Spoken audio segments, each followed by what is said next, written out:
কোর্টে একা যাবে আমাদের খোকা, খোকা বাবু যায় লাল জুতো পায়। যাই হোক, খোকা এখন একা কোর্টে যাবে, তার জন্য বাড়ি শুদ্ধ লোকের টেনশন। বাড়িতে কে আছেন? বাবা এবং মা এবং বাচ্চা ছেলেটি। বাচ্চা ছেলেটি টেনশানের বোঝে না, কিন্তু বাবা মা টেনশন করছে। কিন্তু ভাই খোকা মানে কোর্টে যদি ডেট পড়ে তাহলে তো একাই যেতে হয়, আর এই প্রথম তুমি কোর্টে যাচ্ছ এমন তো নয়। তাহলে তোমার বাড়ির লোক কী টেনশন করছে যে কোর্টে যে জিনিসটা নিয়ে কার্য হচ্ছে সেইটা সলিউশন হবে কি না সেই জন্যে, নাকি তোমাকে ভোরবেলা বেরোতে হচ্ছে তার জন্যে? আচ্ছা বাই দা ওয়ে, এই টেনশনটা কি তুমি নিজেই নিজের জন্য রেখে দিচ্ছ না? মানে অ্যাকচুয়ালি তোমার যদি ডিভোর্সটা হয়ে যেত তাহলে তো এইসব কোর্ট কেস থানা পুলিশ সমস্ত চক্কর বন্ধ হয়ে যেত। বাট তুমি বলছো না ডিভোর্স দেবো না। কেন ডিভোর্স দেবো না? না গয়না না দিলে ডিভোর্স দেবো না। যদিও আমি আগেও বলেছি এখনও বলছি, যদি সত্যি গয়না টিনু সুন্দরী নিয়ে থাকে তাহলে তোমাকে তো ডিভোর্সের সঙ্গে সেই ব্যাপারটা করতে হবে না, তোমাকে আইনত তার এগেনস্টে ফাইল করতে হবে আলাদা করে, এবং সেক্ষেত্রে তোমাকে তোমার গয়না চুরি করেছে টিনু সেটা প্রমাণ দিয়ে তোমাকে বলতে হবে যে এই করেছে, এই গয়না ছিল, এত এত ওয়েটের ছিল, এগুলো আমার চুরি হয়েছে, তো সেই ব্যাপারটা করতে হবে। তো সেটা করলে সেটা তো আলাদা কিছু একটা মানে কেস। তো তুমি সেই চুরির কেসটা মানে ডিভোর্সের কেসের সঙ্গে কি, আমি ব্যাপারটা বুঝতে পারি না তোমার এই বক্তব্য যে গয়না দিলে আমি ডিভোর্স দেব। এরকম করে তো তোমাকে আগে প্রমাণ করতে হবে যে টিনু সুন্দরী গয়নাগুলো নিয়ে গেছে। কারণ টিনু সুন্দরী বিয়েতে প্রাপ্ত যে গয়নাগুলো সেগুলো তো স্ত্রীধন, তোমরা জানো, সে ছেলের বাড়ি থেকে পাক মেয়ে বাড়ির থেকে পাক। বাদ বাকি তোমার বক্তব্য যে না, ও ওর ছেলের গয়না নিয়ে গেছে এবং তোমার মায়ের গয়না নিয়ে গেছে, তো তোমাকে তো সেটা প্রুফ করতে হবে, তবে তো তুমি গয়না পাবে। তা না তো তুমি ডিভোর্সের সঙ্গে গয়নাটা কেন যুক্ত করছো আমি এখনও পর্যন্ত বুঝতে পারছি না। এরম করলে সারা জীবন ধরে তুমি ঝুলতে থাকবে, আর তুমি যদি ঝুলতে থাকো তাহলে এই কোর্ট কেসের মধ্যেই তুমি আবদ্ধ থাকবে। তাহলে তুমি কি চাইছোই যে কোর্ট কেসের মধ্যে তুমি আবদ্ধ থাকো? নাহলে এই ধরনের কাজটা কি করে করো? ডিভোর্সটা আলাদা আর কোর্ট কেসটা আলাদা। যাই হোক, আমি এখনও বুঝে পাই না। কেউ কেউ বলে যে তোমাদের দুজনের নাকি এখনও অমুক টান আছে, কেউ কেউ বলে তোমার তরফের বেশি টান, কেউ কেউ বলে টিনু সুন্দরীর তরফের বেশি টান, আর সেই টানের জন্যই তোমরা একে অপরকে ডিভোর্স দিতে নারাজ। যদিও টিনু কিন্তু হাত তুলে দিয়েছে যে ডিভোর্স ও চায়, মুক্তি পেতে চায়, বাট তুমি বলেছো যে না, এইভাবে ডিভোর্স নেব না। তো যাই হোক, যদি তোমরা নিজেরা মুক্তির স্বাদ না নিতে চাও তাহলে আমরা বলার কি, তাই না? আচ্ছা বাই দ্য ওয়ে, তোমার বক্তব্য হচ্ছে প্রথম তোমার বক্তব্য ছিল যে ছেলের জন্য পোস্ট অফিসে যে টাকাটা রাখা হয়েছে সেইটার পুরো দায়িত্ব তোমার হাতে ছেড়ে দিতে, মানে তোমার নামে ওই যে গার্জেন দুজন ছিল, তো মানে টিনু আর তুমি দুজনে ছিলে, তোমার ছেলের 18 বছর পর্যন্ত। তো 18 বছরের পরে কিন্তু ছেলেই সেই টাকাটা পেয়ে যাবে। তাহলে এক্ষেত্রে যদি টিনু গার্জেনও থাকে ইনভ্যালিড, কারণ টাকাটা তো তোলা হচ্ছে না। টিনুর টিনু বলছি, তোমার বাচ্চার 18 বছরের পূর্বে ওই টাকাটা তো তোলা হচ্ছে না, তাহলে সেখানে তো টিনু ইনভ্যালিড। মানে টিনু যদি গার্জেন থাকেও টিনু তো তুলতে পারবে না, টিনু তুললে তোমার সই লাগবে, তুমি তুললে টিনুর সই লাগবে। তাহলে যেইটা তোমার ছেলের ভবিষ্যতের জন্যই করেছো, তোমার ছেলে 18 বছর পূর্ণ হলেই পাবে, যেহেতু সে বাচ্চা তাই তোমাদেরকে গার্জেন হিসেবে রাখতে হবে, যেহেতু মাইনর তার জন্যে, তাহলে সেই টাকাটা তোমার নামে হস্তান্তর করার মানেটা কি তুমি চাও আমি বুঝি না। আগে অলরেডি একটা টিনুর অ্যাকাউন্টে টাকা ছিল, যেটা শুনেছি ব্যান্ড প্রমোশনের টাকা, সেই টাকাটা তুমি তোমার মায়ের অ্যাকাউন্টে, তোমার অ্যাকাউন্টে ট্রান্সফার করেছো তোমার বক্তব্য অনুযায়ী, যে সেই টাকাটা তো আমাদের বাড়ি থেকে ইনকাম করেছে, ও তো আর এর থেকে করে নিয়ে আসেনি, ওর বাপের বাড়ি থেকে নিয়ে আসেনি, তাহলে সেই টাকাটা যখন তোমাদের বাড়ির ইনকামের, তাহলে সেটা তোমাদের থাকবে। ঠিক আছে, সে টাকা নিয়ে নিয়েছো, টিনু সেটা নিয়ে আর কোনো উচ্চবাচ্চ করেনি। হ্যাঁ, তারপরে হচ্ছে সেটা যেহেতু তোমাদের মানে এমার্জেন্সি পারপাস রেখেছো, কিন্তু এটা তো তোমার ছেলের এমার্জেন্সি পারপাস রাখা হয়েছে, তাহলে তোমার ছেলে 18 বছর পূর্ণ হবে, টাকা পেয়ে যাবে। তাহলে এখানে তো আলাদা করে তুমি সেটা মানে টিনুর কাছ থেকে গার্জেন থেকে নিয়ে নিতে চাইছো কেন, আমি বুঝলাম না। তোমার তো আলটিমেটলি তোমার ছেলের ভবিষ্যৎ তো যতদিন থাকবে তত তো তোমাদের জন্যই ভালো, তোমাদের জন্যই ভালো। ও 18 বছর পূর্ণ হবে, টাকা পাবে, পরিষ্কার ব্যাপার। তো জানি না, এটা নিয়েও তোমার একটা ব্যাপার আছে। তারপরে তোমার বক্তব্য যে গয়নাগুলো সব ফেরত দিতে হবে তবে ডিভোর্সটা পাবো। যাই হোক, দুটো চ্যানেল তোমার হাতে চলে গেছে, কারণ তোমার ওখানেই ব্যাপারটা, যদিও একটা চ্যানেল নাকি টিনুর আগে থাকতেই ক্রিয়েট করা ছিল, তো যাই হোক সেই চ্যানেল দুটো তোমার কাছে আছে, যদিও সেই চ্যানেলগুলো থেকে বিশাল কিছু ফায়দা তুমি করে নিতে পারছো না, দুটো চ্যানেল যথেষ্ট মানে বলবন্ত চ্যানেল ছিল, কিন্তু সেখান থেকে তুমি ভিউজটা একেবারেই নড়বড়ে করে ফেলেছো।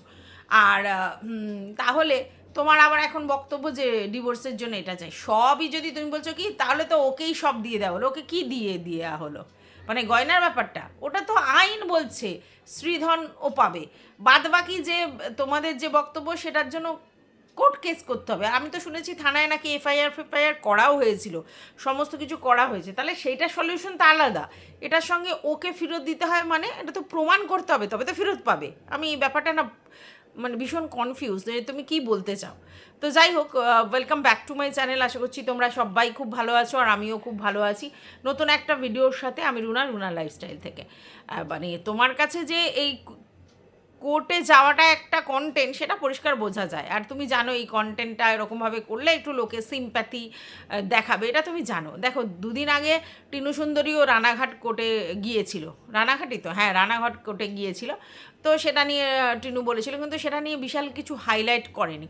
বাট তুমি এই বসিরহাটে কোর্টটা নিয়ে 50বার আমার খাওয়া হয়নি, সেই সকালবেলা 6:15 বেরোতে হয়েছে, 4:30-এর মধ্যে তুমি বাড়ি ফিরে এসেছো, এবার তোমার জন্য তোমার মা বাবা খায়নি। আমি তো এটা বুঝতে পারলাম না যে তোমার মা বাবা না খাওয়ার কারণ কি, তুমি বাইরে গিয়ে পুরি খেয়েছো, তুমি বাইরে গিয়ে ইডলি খেয়েছো, তাহলে তোমার মা বাবা না খেয়ে বসে আছেন কেন? বয়স তো ওনাদের হয়েছে, 5টা পর্যন্ত ওয়েট করার মানে কি? তুমি তো বাড়ি ফিরছোই, ঠিক আছে, তুমি দুরকম জিনিস খেয়েছো, এবার তুমি বাড়িতেই বাইরে ইডলি খেয়েছো, ভাত খাওনি, সেটা তোমার চয়েস, তুমি ভাত খাওনি, কিন্তু চাইলে তুমি ভাত খেতে পারতে, তুমি খাওনি, বাড়িতে এসে ভাত খাবো। বাইরে গেলে অনেকেই ভাত খাওয়াটা প্রেফার করে না, সেক্ষেত্রে এইসব টুকটাক খেয়ে নিজের মানে সেই সময়ের খিদেটা নিবারণ করে, তুমি সেটাই করেছো। তো তাহলে তোমার জন্য তোমার মা বাবা 5:10 বাকি তত পর্যন্ত বসে আছে কেন? মানে এটা তো ওনাদের শরীরের জন্যও খারাপ, 5টার সময় গিয়ে ভাত খাওয়া, মানে হিসেব মতো সন্ধে হয়ে যাচ্ছে, তাহলে তা ওনারা খেয়ে নিতে পারতেন। এটা যদি ছেলে বাইরে আছে বলে তার জন্য না খায়, তা ছেলে পুরুষ মানুষ, সে তো কাজের জন্য বাইরে যেতে হবে। হ্যাঁ তুমি এখন চাকরি বাকরি করো না তাই, কিন্তু সকালবেলা যদি তুমি চাকরির জন্য বেরোতে আর রাত্রিবেলা ফিরতে, তাহলে সেক্ষেত্রে তোমার মা বাবা কি সারাদিন না খেয়ে বসে থাকতো? এই ব্যাপারটাও আমার কাছে না ভীষণ হাসির খোরাক হয়ে গেল। আচ্ছা বাই দা ওয়ে, তুমি বলছো যে তোমার ছেলে তোমাকে না দেখতে পেলে সারাক্ষণ বাবা বাবা করে, তুমি নেই সেই জন্য ও খুব মানে বাবা বাবা করছিল। আচ্ছা কিছুদিন আগে তুমি জলপাইগুড়িতে বিয়ে বাড়ি গিয়েছিলে না? হ্যাঁ সেই সময় তো মানে বেশ 2-4 দিন ছিলে না, তাহলে তোমার ছেলে তখনও তো বাবা বাবা করেছিল না? সে তখন কোর্ট কেসের জন্য যাওনি, তখন ওই তুমি বিয়ে বাড়িতে এন্টারটেনের জন্য দায়িত্বের জন্য গিয়েছিল, তো সেই সময় গেছিলে। তারপরে ট্র্যাকিং করার সময় তুমি গেছো বন্ধুদের সঙ্গে, তখনও তুমি বাড়িতে ছিলে না। পিকনিকে একবার গিয়েছিলে বন্ধুদের সঙ্গে, তখনও তুমি বাড়ি ছিলে না। তো বাবা মানে সবসময় বাড়িতে বসে থাকবে সেটা তো সম্ভব নয়, পসিবল নয়। আজকে যদি তোমাকে চাকরি করতে হতো তাহলে তোমাকে বাড়ির বাইরে যেতেই হতো, তাহলে তোমার ছেলে তো সেটা নিশ্চয়ই বুঝতো যে আমার বাবা কাজের জন্য বেরোচ্ছে। তো তুমি তো আনন্দ অনুষ্ঠানে, পিকনিক অনুষ্ঠানে, ট্রেকিং অনুষ্ঠানে, সেখানেও তো তুমি ছেলে ছাড়াই ছিলে, তো তখন তোমার ছেলে বাবা বাবা করেনি? নাকি এই স্পেশালি এই কোর্ট কেসের জন্য তোমাকে বারবার বলতে হচ্ছে সিম্প্যাথি এর ব্যাপারটা, যে আমার ছেলে বাবা বাবা করছে, মানে এই যে তোমাকে কোর্টে যেতে হচ্ছে তার যে হ্যারাসমেন্ট, তো এই হ্যারাসমেন্টটা তুমি নিজে নিয়েছো। তুমি চাইলেই কিন্তু ব্যাপারগুলো সব সলভ হতে পারে, কারণ আমি জানি টিনু কিন্তু চায় যে সমস্ত কোর্ট কেস থানা পুলিশ এগুলো বন্ধ হয়ে যাক, আর তার জন্যই ও যাদের নামে এমনি কেস কামারি করেছিল কন্ট্রোভার্সি ক্রিয়েটারদের, সেগুলো সব তুলে নিয়েছে, কারণ ও অত হেডেক নেবে না বলে। এবং ও তো অ্যাকচুয়ালি তোমার কাছ থেকে মুক্তি চেয়েছে যে ডিভোর্স হয়ে যাক, তুমি তোমার মতো আমি আমার মতো হয়ে যাই, বাট তুমি তো দাওনি। মানে ডিভোর্সে তুমি এরকমভাবে বলেছো এটা হলে ওটা হবে, মানে ডিভোর্সের সঙ্গে এই শর্তটা আরোপ করেছো।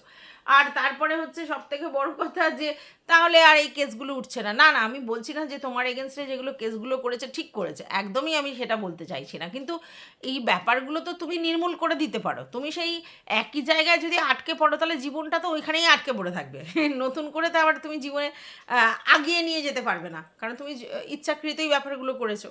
বাই দ্য ওয়ে, তুমি সারাক্ষণ মানে টিনুর ব্যাপার নিয়ে বলে যাচ্ছ যে টিনু এই করেছে, টিনু সেই করেছে। হ্যাঁ টিনু অন্যায় করেছে, কিন্তু এক হাতে কি তালি বাজে খোকা? তোমার দ্বারা কিছুই হয়নি। এমনি এমনি টিনু এত বড় একটা ডিসিশান নিয়ে নিল, এমনি এমনি টিনু এই করলো। আর টিনু যে কাজগুলো করেছে, ভুল কাজগুলো করেছে, তার জন্য খেসারাতটা কে দিচ্ছে? টিনুকেই দিতে হচ্ছে। টিনু যে ভুল করে মোহর বসে এই ফকলুচন্দর মতো একজনের কথাতে বাড়ির বাইরে পা বের করলো, তার জন্য টিনুকে খেসারত দিতে হচ্ছে। অন্য কেউ দিচ্ছে কি? টিনুর যাযাবর জীবন, লাইফস্টাইল লিড করছে, ঘরোয়া কোনো জীবন নেই, কখনো মায়ের বাড়িতে মানে বাপের বাড়িতে থাকতে হচ্ছে, কখনো দিল্লি যেতে হচ্ছে, কখনো এখানে ফ্ল্যাট নিতে হচ্ছে, কখনো এটা করতে হচ্ছে, কারণ ও স্টেবল হতেই পারছে না, স্টেবল হতেই পারছে না। অবশ্যই তার ভুলে, ওর ভুল ছাড়া অন্য কারোর ভুলে হয়নি।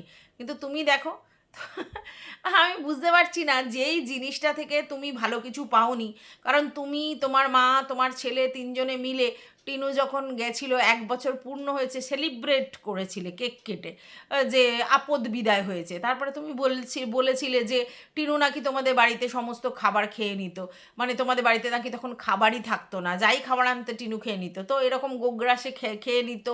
তারপরে মানে তোমার মাও বলেছিল যে আপদ বিদায় হয়েছে, তো তোমরা তো চাইছিলেই যে ওর বিদায় হয়ে যাক।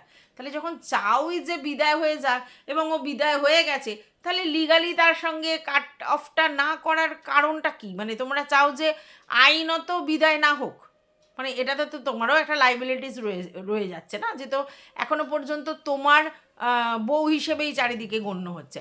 নাকি তুমি চাইছো যে ও লিগালি যে জিনিসগুলোতে বাধাপ্রাপ্ত হয়ে আছে সেইগুলো যাতে থাকে আর কি? না না, এখন আর এরকম সিস্টেম নেই। এখন সেপারেশনে থাকলে, অন্য বাড়িতে থাকলে টিনু যদি চায় যে সমস্ত কাগজপত্র ফেয়ার করবে, তাহলে অন্য প্রসেসে ফেয়ার করা যায়। মানে যেমন ধরো ঠিকানার পরিবর্তন, আধার কার্ডে হ্যানা ত্যানা এগুলো করতে পারে। টিনু সেগুলো করতে পারছে না, ঠিক প্রসেসে যেতে পারছে না, সেটা আলাদা কথা।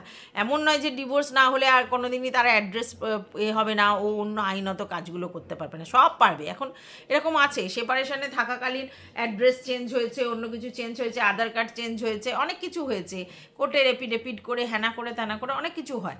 তাহলে সেটা যদি টিনু চায় যে এরকমভাবে করবো, তাহলে সেটা কিন্তু করতে পারে। মানে তুমি ভাবছো এরকমভাবে ঝুলিয়ে রাখলে ওর আইনত যে প্রবলেমগুলো হবে, মানে ডকুমেন্টের, সেইগুলো যাতে হয় নাকি? মানে তুমি ভাবছো নিজের না কেটে অন্য লোকের যাত্রা ভঙ্গ করবে? আমি কিছু বুঝতে পারি না, মানে তুমি কি চাইছো আলটিমেটলি? না, তুমি যদি মনে করো যে ওকে ডিভোর্স না দিয়ে ও তাহলে কোনোভাবে লিগালি কোনো সম্পর্ক স্থাপন করবে না, তাহলে আলটিমেটলি তুমি ওর বাবা আর ও ওর ছেলের মা এরমভাবেই থাকবে, তাহলে সেটা ঠিক আছে, এটা মহৎ কার্য। যে তুমি চাইছো যে মা ওর কাছে না থাক, কিন্তু মা হিসেবে ওর মাই থাক, আর টিনুও যেন অন্য কারোর সঙ্গে সম্পর্ক স্থাপন না করে, তাই যেন বাচ্চাটির আলটিমেটলি মা একটা বাপ একটা এরকমই থাকে, কোনো স্টেপ ফাদার বা স্টেপ মাদার যেন না আসে। এটা মহৎ চিন্তা ভাবনা, এটাতে কোনো অসুবিধা নেই। আমি তো এটা বুঝি যে একটা রিলেশন নয় সেটার সঙ্গে কোনো রকমভাবে কম্প্রোমাইজ করে, আন্ডারস্ট্যান্ডিং করে একত্রিত থাকতে হবে, আর নয় সেটাকে লিভ করতে হবে। এইভাবে ঝুলে, মানে ও ঝুলে তুমিও ঝুলে, আলটিমেটলি কি এটা কি কোনো সলিউশন? আর তুমি তাহলে সলিউশন চাইছো না, তাহলে তো তোমাকে হেডেক নিতেই হবে, তাহলে তোমাকে টেনশন নিতেই হবে। ঠিক আছে? হ্যাঁ, তো অনেকে বলছে তুমি সৎ পথে আছো, তার জন্য অনেক তোমাকে খেসারত দিতে হচ্ছে, খেসারত এই করার জন্য, সৎ পথে থাকার জন্য। মানে কি সৎ পথে? মানে কি, মানে তুমি অন্য কিছু করনি এইরকম, মানে বিয়ে থা করনি এই জন্যে, কারোর সঙ্গে গিয়ে ঘরদোর করনি এই জন্যে? তোমার মন, তোমার অন্তরাত্মা, তোমার বিবেক জানে, তাই না? এটাতে নতুন করে বলবার কিছু নেই, অনেক কিছুই তো আমরা শুনেছিলাম গুজব টুজব আর কি। তাই জন্যে এটা কীরকম কথা হলো সৎ পথে থেকে, মানে হ্যাঁ, এবার টিনা কী করেছে, কিছু বোল্ড ডিসিশান নিয়ে ফেলেছে, আর সেইগুলো লোকের কাছে পরে পরে চলে এসেছে। হ্যাঁ, আর তার জন্য অবশ্যই ফোকলা একেবারে ইনিশিয়েটিভ নিয়ে ব্যাপারটা করেছে, সবার কাছে প্রমাণ করতে চেয়েছে, দেখো আমি ওর এই, আমি ওর এই। এর পিছনে রিজন আছে, কারণ ফোকলা তো টিনুর আলোয় আলোকিত হচ্ছিল, ফোকলা নিজস্ব কোনো আলো নেই, ফোকলাকে কেউ প্রায়োরিটি দেয় না। এই যে যেদিনকে খেলা হলো সেদিনকে ফোকলা লাইভ করলো, সবাই দৌড়ে দৌড়ে ফোকলার লাইভে গেল, কেন? ফোকলাকে ভালোবেসে? কিউরিসিটি, কি বলে, কি শোনায়, আবার কে কার সঙ্গে 2 ঘন্টা কথা বলেছে সেইটা বের করে কি না, বা আবার টিনুর নামে কিছু বলে কি না, এইসব শোনবার জন্য গেছে, আর ওকে খচাতে গেছে। ও মোটামুটি একটুখানি দুঢোক খেয়ে আসে, তো জলের কথা বলছি, তো সেই জন্য ওই জল খাওয়া অবস্থায় কিছু প্রশ্ন করবে, ও একটা কিছু বলবে, লুস্টক করবে, মজা নেবে, লোক মজা নিতে খিল্লি করতে এই করতে যায়। ঠিক আছে? আর নালে তো ফোকলু নিজের দমে কি এখানে কোনো জায়গা করেছে? ও তো টিনার আলোয় আলোকিত, টিনার এই ব্যাপারটাতে, টিনার যে একটা ব্ল্যাক চ্যাপ্টার সেইটাতে ওর হাইলাইট হয়েছে বলে তাই। ঠিক আছে? মানে নেগেটিভ ক্যারেক্টার, কিন্তু তারপরেও তার একটা ওই জন্য ক্রেজ হয়েছে টিনার জন্য। তো এর বাইরে তো ফোকলুর কিছু ব্যাপার নেই।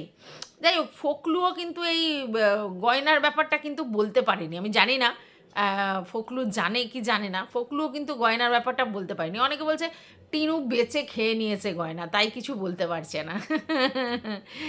বলতে পারবো না।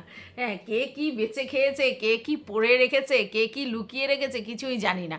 এবার সবার বক্তব্য যে আহ, থাকলে এতদিন দেখিনি কেন, দেখতে তো পাইনি, মানে তোমরা মানে একটু আধটু তো পড়তে পারে, হ্যাঁ এরকম করে সবাই গয়না বিছিয়ে দেখায় না, কিন্তু পড়তে পারতে তো দেখতো, বা মেয়েকে দেখতো, বউকে দিতে দেখতো, তো সেগুলো তো কেউ দেখেনি, কি জানি বাবা।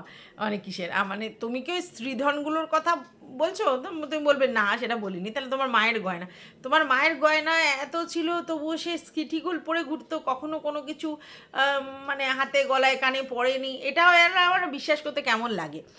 তো যাই হোক, আলটিমেটলি এরকম করে তুমি যত নিয়ে যাবে, মানে ইলাস্টিকের মতো টেনে নিয়ে যাবে, আলটিমেটলি এটাতে কোনো সলিউশন হবে না, এর কোনো সলিউশন নেই।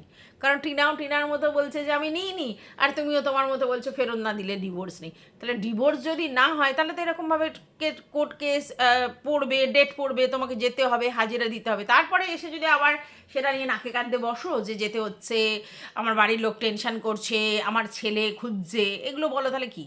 বাবাকে ছেলে খুঁজবে, মিস করবে, সকালবেলা দেখার অভ্যস্ত, তুমি তো সারাদিন বাড়িতেই থাকো, দেখার অভ্যস্ত, তো হঠাৎ করে যদি না দেখতে পায় তাহলে তো বলবে। তাহলে এটাও সত্যি, যখন তুমি ঘুরতে বেড়াতে যাও বা তুমি যখন বিয়েবাড়ি অ্যাটেন্ড করতে যাও তখনও তোমাকে খোঁজে, বাট সেটা তুমি হাইলাইট করো না আর কি, মানে ভিউয়ার্সদের সামনে সেটা হাইলাইট করো না, কিন্তু কোর্ট কেসের ব্যাপার হলে হাইলাইট করো।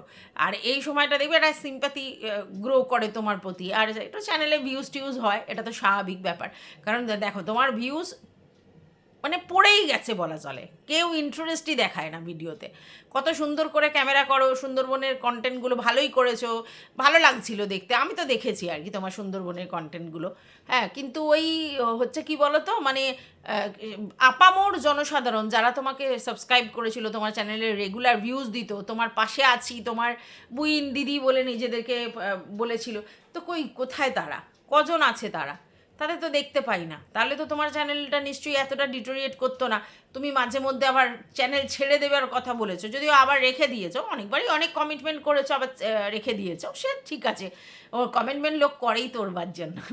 তো সেখানে তোমার চ্যানেলে তাহলে এত ভালো ভালো কন্টেন্ট দিচ্ছ, এত সুন্দর পিওর জিনিস দেখাচ্ছ, তারপরেও লোক দেখো ভিউজ দিচ্ছে না, তাহলে লোককে কি বলে বলো তো? আসলে মানুষ জানো তো এইসব ভুলভাল জিনিস দেখতে দেখতে অভ্যস্ত হয়ে গেছে, ভালো জিনিসের কদর জানে না, মানে নর্মাল জিনিস দেখতে ভালোবাসে না। আর তুমি তো পিওরলি কন্ট্রোভার্সিয়াল চ্যানেল করে ফেলেছিলে ব্লগিংটা, মানে প্রতিদিন তোমার মন কি বাত এগুলো শুনতে যেত লোকে, তারপরে টিনার নামে দু চারটে বাজে কথা বলতে লোকে একটু ভালোবাসতো, হ্যাঁ মজা লাগতো আর কি, কিউরিসিটি থাকতো, তারাও দু চারটে বলতে পারতো। সেই ব্যাপারটা তো হচ্ছে না, ওই জন্য আর লোকের ইন্টারেস্টটা লাগছে না। আবার যদি কিছু নতুনত্ব না আনো তাহলে কিন্তু চ্যানেল এরকমভাবেই চলে যাবে। আর কতদিন তোমার এই টেনশন হচ্ছে, কোর্টে যাচ্ছি, এই হচ্ছে, কতদিন শুনবে, তাই না? কিছু বলার নেই আর কি এই ব্যাপারটাতে। আর আরেকটা ব্যাপার হচ্ছে যে আমি একটা জিনিস বুঝতে পারছি না, যে তোমরা কেন কোনো সলিউশনের চিন্তা ভাবনা করো না, সব জিনিসটা এরকম লাগাতার পেন্ডিং। হ্যাঁ, অনেকে তো বলছে বুড়ো হবে নাকি তখনও নাকি তোমরা এরকমভাবে ঝুলিং ঝুলিং কেস করবে, কারণ আলটিমেটলি সলিউশন নেই, প্রমাণ না করলে তো সলিউশন হবে না, তো তোমাকে আগে প্রমাণ করতে হবে। হ্যাঁ, তুমি বলছো ও দেবে, ও তো দেওয়ার ব্যাপার নেই, ও কি তোমাকে গয়নাগুলো ফেরত দেবে? ওকে ফেরত দেওয়াতে বাধ্য করবে কোর্ট কেস যদি প্রমাণ হয়, মানে তুমি যদি প্রমাণ করতে পারো যে ও চুরি করেছে, ও নিয়ে গেছে, তাহলে সেই প্রমাণগুলো যদি হয় তখন ও বাবারে মারে করে ওকে দিতে হবে, তাই না? কিন্তু ও যদি প্রমাণ না হয় তাহলে ও কোত্থেকে দেবে?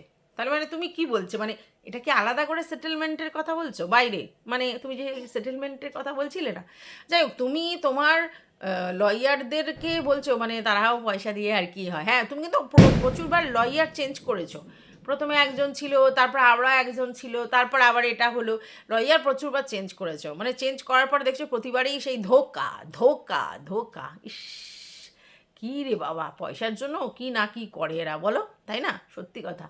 হ্যাঁ, মানে কোথাও তুমি স্যাটিসফাইড হচ্ছ না, না যে না এটাতে স্যাটিসফাইড, আমাকে কোনো কিছু বলে না, মানে লয়ার তোমাকে জানায় না, তোমাকে জানাতে হয়, লয়ার জানো তো পয়সা কামানোর জন্য বসে থাকে, তুমি তো ঠিকমতো পয়সা দিয়েছো? মানে প্রতিটা ব্যাপারে, নাহলে তো লয়ারের তো স্বার্থ থাকবে একটা, যে ভাই আমি গেলেই পাবো, তাহলে আমাকে আগে থাকতে আমার ক্লায়েন্টকে জানাতে হবে। কি জানি, এটাই তো আমি জানি যে আমার ক্লায়েন্টকে জানালে ক্লায়েন্ট আসবে, আমি একটুখানি নেব। তো সেটার ব্যাপার ছিল না, কি জানি, বুঝতে পারছি না।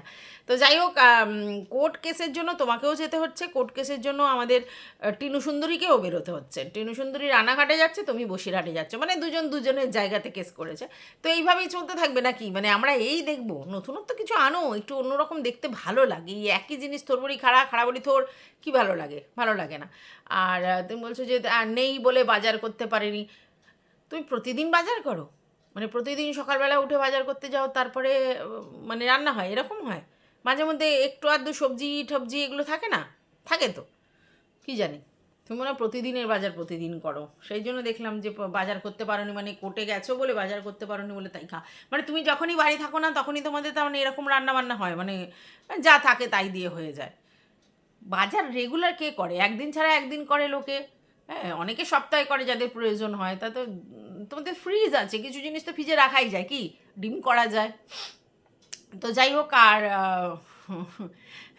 কি বলবো, মানে কোর্ট কেস করে একটা ভালো কন্টেন্ট তুমি কিন্তু বেশ ভালো সাজিয়েছো। বাই দা ওয়ে, আবার মানে তোমার মা আবার ওই রকম হাতে সমস্ত কিছু করলো, মানে রান্না বান্না বাড়ির কাজ সমস্ত কিছু করলো, মানে তাহলে কি পুরো হাতটা মানে সেট হবে, নাকি চিড় খেয়েছে সেটা প্লাস্টার করেছে জানি না। কারণ যারা বলছে হাত ভেঙে যায়, তারা নাকি হাত নিচুই করতে পারে না, এবং সবসময় হাত উঁচু করে থাকতে হয়, ইভেন ব্লাউজও গলাতে পারে না। ব্লাউজও গলাতে পারে না, এরকম হাত ভেঙে গেলে, মানে হাত তো নাড়াচাড়া করা যায় না, তো ব্লাউজও গলাতে পারে না। কিন্তু মা, তোমার মাকে তো দেখলাম দিব্যি সুন্দর ম্যাচিং ব্লাউজ ফ্লাউজ পরে ঘুরতে বেড়াতে গেল আর কি, সুন্দরবনের মানে ট্রিটটাতে, মানে যে প্রোগ্রামটা হয়েছিল। আর এখানেও তো দেখছি মানে উনি অন্য কিছু তো পড়ছে না, ব্লাউজ টাউজ ঠিকই নিশ্চয়ই গলাতে পারছে। কি জানি, এত হাত নাড়ানাড়ি করলে যদি ভেঙে যায় তাহলে তো জোড়া লাগবে না, তাহলে তো প্লাস্টার করাটা বেকার, ব্যাগে হাত রাখা তো বেকার। সত্যি কি বলবো, নিন্দুকেরা আবার অন্য কথা বলছে। তা যাই হোক, নিন্দুকেরা তো নিন্দা করবেই, বাদ দাও, ওদের কথা ধরো না। কিন্তু ব্যাপারটা হচ্ছে যে এই কোর্ট কেসটা তোমার ভালো কন্টেন্ট অ্যাকচুয়ালি। একটু বলা গেল, একটু মানে টিনুকে বলা গেল এই আর কি। বাই দা ওয়ে টিনু, তোর একটা 6 মিনিটের ব্লগ, হ্যাঁ রে ভাই, 6 মিনিটের ব্লগ দিয়েছে, সেটা বলছে যা পেরেছি তাই দিয়েছি। আবার তাতে আবার তুই সারাক্ষণ ধরে ওই তোর যে কচিটাকে নিয়ে এসছিস না, একটা কচি, রীতা কচি, সেই রীতা কচি নস্যি নেয় দাঁতে, সেটা পর্যন্ত তুই সোশ্যাল মিডিয়াতে বলে দিলি, এটা ঠিক হয়েছে? নেশার খবর এরমভাবে বলে? আরও তো অনেকে অনেক রকম নেশা করে, ঢুকু ঢুকু পুকু পুকু চুকু চুকু, সেগুলো বলিস? নিজেরটা বলিস টিনু? হ্যাঁ, অমনি রীতারটা টুক করে বলে দিলে। আর রীতা যদি এখন চ্যানেল খুলে তোর ঢুকু ঢুকু পুকু পুকু চুকু চুকুর কথা বলে, তখন কি হবে? হ্যাঁ, নেশার কথা এইভাবে সোশ্যাল মিডিয়াতে এসে ওপেন করে দিল, নস্যির কথা।